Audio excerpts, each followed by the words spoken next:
بسم اللہ الرحمن الرحیم۔ ہڈن ورلڈ کے معزز دوستوں، میں نعمان نورانی۔ دوستوں، جنات کا ذکر قرآن مجید فرقان حمید میں تقریباً 26 صورتوں میں مختلف موقعوں پر آیا ہے۔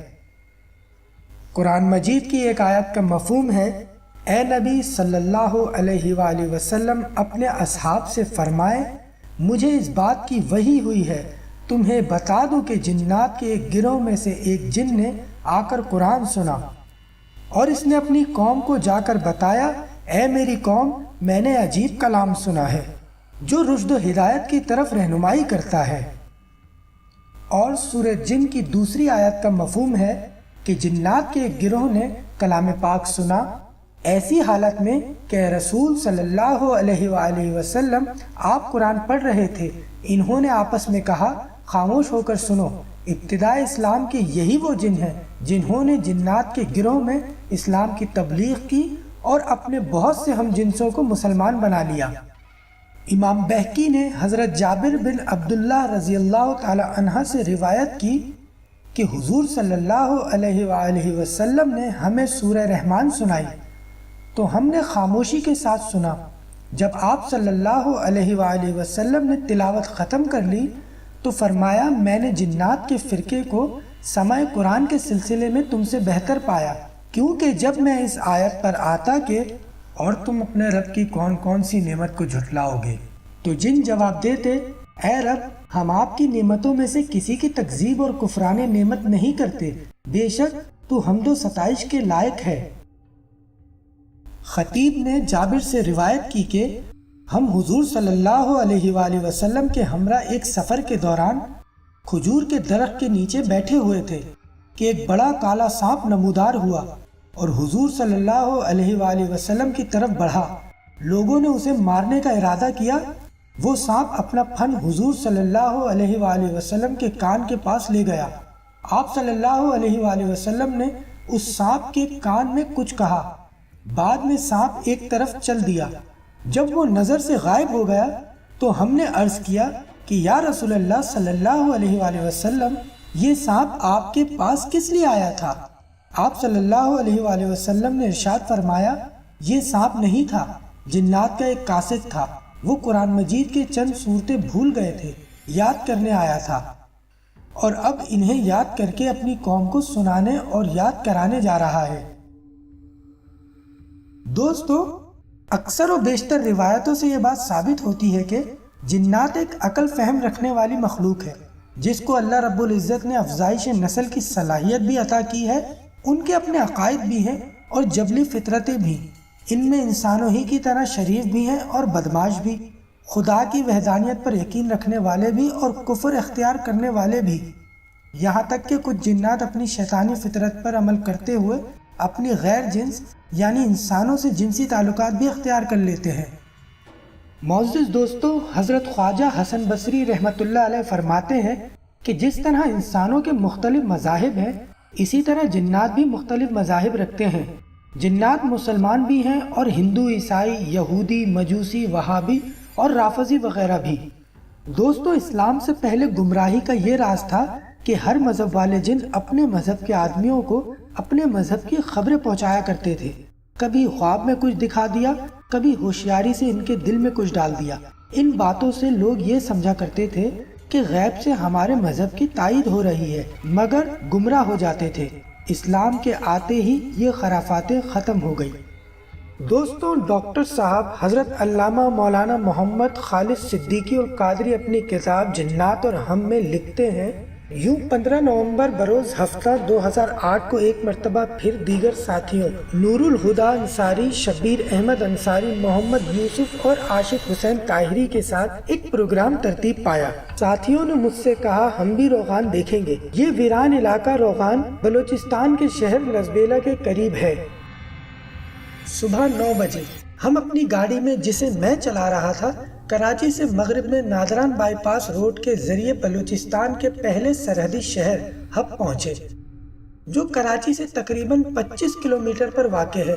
یہاں محمد کبیر کمبوا ہمارے میزبان تھے۔ ہم نے ان کے یہاں بیٹھ کر چائے وغیرہ پی۔ اتنے میں ایک ساتھی گاڑی میں گیس ڈلوا کر لے آئے۔ اور یوں ہم 10 بجے حب شہر سے بیلا شہر کی طرف روانہ ہوئے۔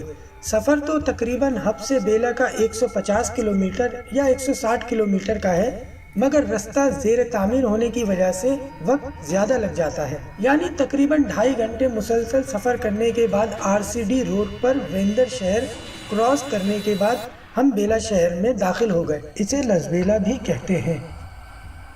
یہاں کچھ ساتھی کھانے پینے کا سامان لینے چلے گئے، جبکہ عاشق طاہری اور ایک ساتھی جیپ والے سے بات کرنے چلے گئے۔ جیپ والے سے 2500 روپے میں طے ہوا کہ وہ ہمیں روغان اور چنال گوٹ تک لے جائے گا۔ وہاں مائی پیر کی قبر، روغان کی غاریں اور چنال گوٹ کے آثار قدیمہ، جنہیں مقامی زبان میں ادھیر کہتے ہیں، ہم دیکھیں گے۔ یوں ہم 1:30 بجے دوپہر کے قریب شہر بیلا سے نکل کر دوبارہ ہائی وے یعنی RCD روڈ پر آ گئے۔ اسی روڈ پر بیلا شہر سے آگے جھاؤ کراس ہے۔ ہم نے اپنی گاڑی وہاں جیپ کے ڈرائیور مولا بخش کے کہنے پر ایک پیٹرول پمپ پر کھڑی کر دی اور ضروری سامان، کھانا، پانی، ٹارچے، کیمرے اور دوربین وغیرہ لے کر جیپ میں آ گئے۔ جیپ ہائی وے پر کچھ 1.5 کلومیٹر آگے جا کر بائیں طرف ایک ذیلی سڑک پر مڑ گئی، جس پر کاٹھور تحصیل کا بورڈ لگا ہوا تھا۔ کئی کلومیٹر تک جیپ سنگل ٹریک کے روڈ پر چلتی رہی، پھر ایک گوٹ کے آثار نظر آئے۔ یہ گوٹ سیاہ گوٹ کے نام سے پہچانا جاتا ہے۔ اس گوٹ سے آگے جا کر روڈ بائیں طرف مڑ گیا، مگر ہم روڈ سے نیچے اتر کر ایک برساتی ندی میں اتر گئے۔ جیپ اچھلتی کودتی برساتی ندی میں، جو اس وقت خشک تھی، رواں دواں رہی۔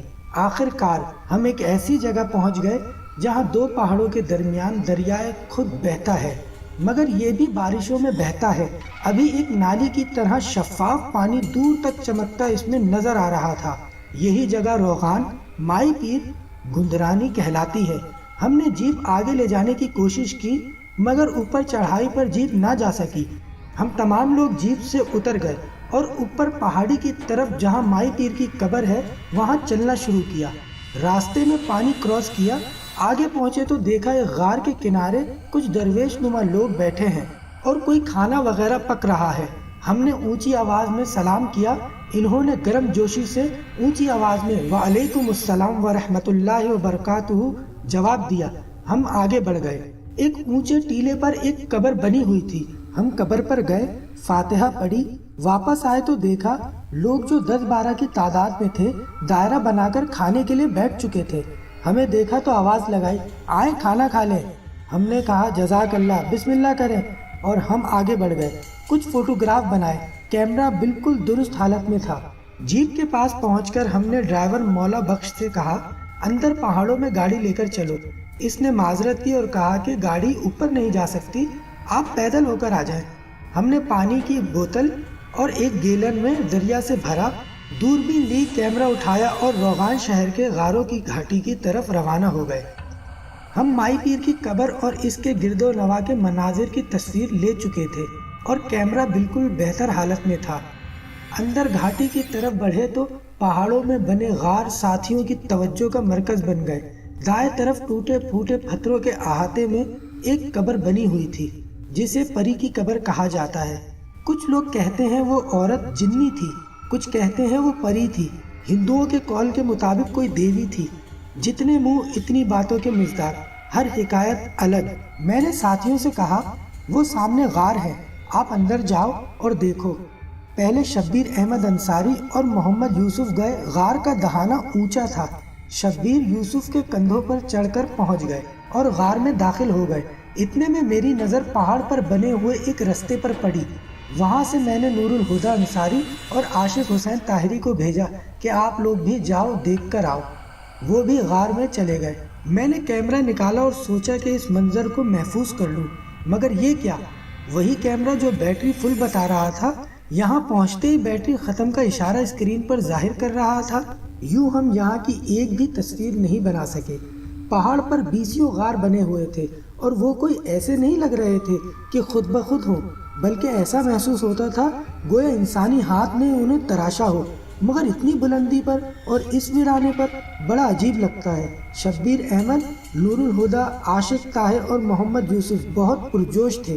وہ مختلف غاروں میں جاتے اور نیچے آ کر بتاتے کہ حیرت انگیز ہر غار میں ایک کشادہ کمرہ موجود ہے۔ کئی غاروں میں ایک کمرے سے دوسرے کمرے میں جانے کا دروازہ تھا اور دوسرا کمرہ بھی موجود تھا جو تقریباً 8 بائی 12 یا 10 بائی 12 فٹ پر مشتمل تھا۔ ہر کمرے کی دیواریں، فرش اور چھت بالکل برابر تھے، جیسے پلاسٹر کیا ہو۔ ہم اندر کی طرف ان غاروں کو دیکھتے دیکھتے بڑھتے رہے۔ ایک جگہ پر پہنچ کر میں نے ساتھیوں سے کہا کہ وہ آگے جائیں، میں تھوڑی دیر یہاں بیٹھوں گا۔ اتنے میں 2 آدمی مجھے نظر آئے، ان سے سلام دعا ہوئی۔ وہ لوگ بھی بیلا شہر سے پہاڑوں کو دیکھنے آئے تھے۔ میں نے ان سے پوچھا کہ پہاڑوں میں غار کیسے ہیں؟ انہوں نے کہا یہ انسانوں کی جگہ نہیں ہے۔ میں نے پوچھا پھر کس کی جگہ ہے؟ انہوں نے کہا یہ جنات کے گھر ہیں۔ غاروں کے دہانے دروازوں کی طرح تھے، ایسا لگتا تھا جیسے کوئی اپارٹمنٹ ہو یا فلیٹ بنے ہو۔ میں نے ذہن پر زور دیا تھا، پچھلے 20 سال پہلے والی جگہ سے یہ جگہ کچھ مختلف لگی۔ وہاں غاروں کی تعداد زیادہ تھی اور مٹی سرخ رنگ کی تھی، بلکہ وہ پہاڑ سخت سرخ رنگ کے بنے ہوئے تھے، جبکہ یہ پہاڑ سفید مٹی اور پتھروں کے تھے۔ باہر والی جگہ تو وہی تھی، مگر اندر کی طرف غار والی جگہ یہ نہیں لگتی تھی۔ خیر وہ دونوں مقامی وہاں سے چلے گئے۔ اب سناٹے کا راج تھا۔ میں نے ساتھیوں کو آگے بھیج دیا، میرے پاس صرف پانی کی بوتل تھی۔ اب میں ایک جگہ 2 پہاڑوں کے درمیان، جہاں غار کثرت سے تھے، اوپر نیچے پہلی منزل، دوسری منزل، تیسری منزل اور چوتھی منزل پر بنے ہوئے ان کے درمیان زمین پر بیٹھ گیا اور سورہ یاسین کی تلاوت شروع کر دی۔ پھر دوسری صورتیں اور دعائیں بلند آواز سے پڑھنے لگا۔ ایک عجیب لطف پڑھنے میں آنے لگا، نہ آدم نہ آدم کی ذات، ہر طرف سناٹا، ایک عجیب سی دہشت و ہیبت۔ میں آنکھ بند کر کے تلاوت میں مشغول تھا، اچانک ایسا لگا جیسے کوئی قریب آیا ہو۔ میں نے آنکھیں کھولی تو کوئی نہیں تھا۔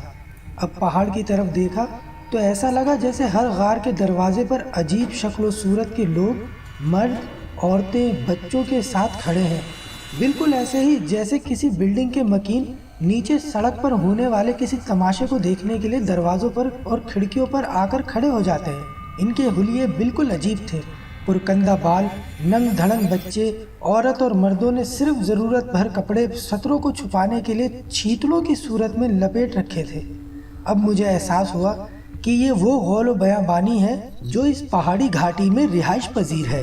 یہاں تو پورے کا پورا قبیلہ آباد ہے، مگر بے ضرر، کسی کو تکلیف پہنچانے والا نہیں، اپنے کام سے کام رکھنے والا۔ کچھ دیر کے بعد میں اٹھا اور آگے بڑھا۔ اچھی خاصی دور جانے کے بعد بھی ہمارے ساتھی نظر نہیں آئے تو میں واپس آ گیا اور ڈرائیور کے پاس آ کر بیٹھ گیا۔ کچھ دیر بعد باقی ساتھی تو آ گئے مگر عاشق حسین نہیں آئے۔